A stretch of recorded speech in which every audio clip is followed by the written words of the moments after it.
بسم اللہ الرحمن الرحیم۔ السلام علیکم ناظرین، ملک ٹی وی میں خوش آمدید کہتے ہیں۔ آئیے اب چلتے ہیں آج کی سٹوری کی طرف۔ آج میرا رشتہ آنا تھا، میں بڑی خوش تھی، مگر دل میں ہزار طرح کے وسوسے بھی سر اٹھا رہے تھے۔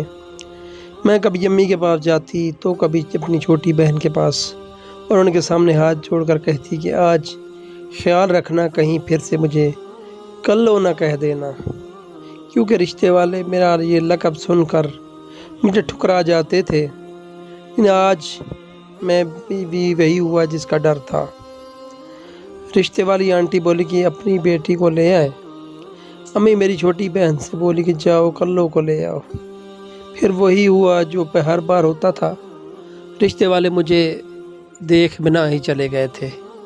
میں شادی کی عمر کو پہنچ چکی تھی، مگر یوں لگتا تھا جیسے عروسی جوڑا مجھے نصیب ہی نہیں ہوگا، کیونکہ میں تھوڑی سانولی سی تھی، مگر میرے بہن بھائیوں نے مجھے کالی اور کلو کہہ کر پکارنا شروع کر دیا تھا۔ یوں یہی میرا نام مشہور ہو گیا تھا۔ اب جب میرے رشتے والے آتے تو میری امی یہ بہن کے منہ سے کلو لفظ نکل جاتا اور رشتے والے مجھے ٹھکرا کر چلے جاتے۔ میں پھوٹ پھوٹ کر رو دیتی۔ اس بار امی نے مجھے وعدہ کیا کہ اب تو تمہاری شادی کروا کر ہی رہوں گی۔ اب میرے رشتہ جو آیا تو امی نے میری چھوٹی بہن کو سامنے کر دیا۔ لڑکے والوں نے تو ہتھیلی پر سرسوں ہی جما لی تھی، ان کی تو دلی حسرت ہی پوری ہو گئی تھی۔ ایک تو وہ کم عمر تھی، دوسرا حسین بھی بہت تھی۔ میں نے ایک بار پھر سے رونا ڈال دیا تھا کہ میری ماں ظالم عورت بڑی بہن کو چھوڑ کر چھوٹی کی شادی کرنے لگی ہے۔ امی ہنس کر بولی تو بس چپ کر جا، آگے آگے دیکھ تیری ماں کرتی کیا ہے۔ یوں کرتے کراتے رخصتی کا دن بھی آ گیا تھا، پر اگر امی نے چھوٹی بہن کی بجائے مجھے پارلر بھجوا دیا تھا۔ میں حیران تھی کہ آگے کیا ہوگا۔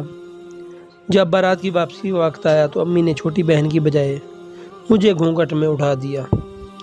میں ڈر گئی، لیکن امی نے مجھے حوصلہ دیا۔ وہ بولی کہ میں نے بڑے مہنگے پارلر سے تمہارا میک اپ کروایا ہے، رنگ تو دیکھا کیسے نکھر گیا ہے، تیرا شوہر تجھے پا کر بڑا خوش ہوگا۔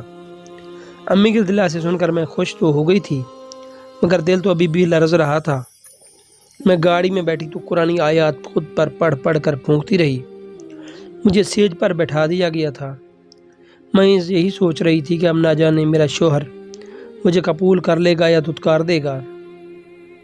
کمرے کا دروازہ کھلا اور میرا شوہر اندر آ گیا تھا۔ وہ میرے پاس آ کر بیٹھا اور گھونگھٹ پلٹ دیا، مگر مجھے دیکھتے ہی اچھل پڑا تھا۔ میرے شوہر کے چہرے پر غصہ ہی غصہ تھا۔ میں لرز کر رہ گئی تھی۔ وہ بولا یہ کیا منہ پر آٹا تھوپا ہوا ہے؟ تمہیں کسی نے نہیں بتایا کہ مجھے میک اپ پسند نہیں ہے؟ جاؤ منہ دھو کر آؤ۔ اب صحیح معنوں میں مجھ پر قیامت ٹوٹ پڑی تھی۔ میں ڈرتے ڈرتے اٹھی اور منہ دھو کر بڑی دیر روتی رہی۔ مجھے معلوم تھا کہ آج مجھے طلاق ہو جائے گی۔ میرا دل چاہ رہا تھا کہ میں ساری زندگی باتھ روم میں ہی گزار دوں گی، مگر مجھے اپنے شوہر کا سامنا نہ کرنا پڑے۔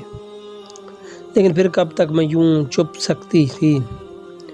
ہمت جمع کر کے باہر نکلی تو میرا شوہر مجھے دیکھ کر مسکرا دیا اور بولا الحمدللہ۔